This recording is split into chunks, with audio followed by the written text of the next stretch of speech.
சாப்பாட்டுக்கு கூட கஷ்டப்படுற நிலைமையில வயல்ல விழுகிற கோதுமைகளை பொறுக்கினாள் ரூத்.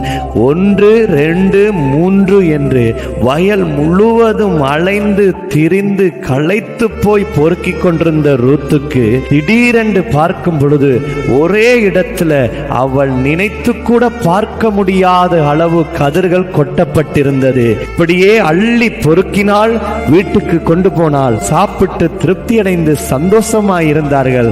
ஆனா அவளுக்கு தெரியல, மறைமுகமாய் ஒரு போவாஸ் தான் அந்த கதிர்களை கொட்டும்படியாய் தனக்காய் வேலை செய்து கொண்டிருந்தார் என்று.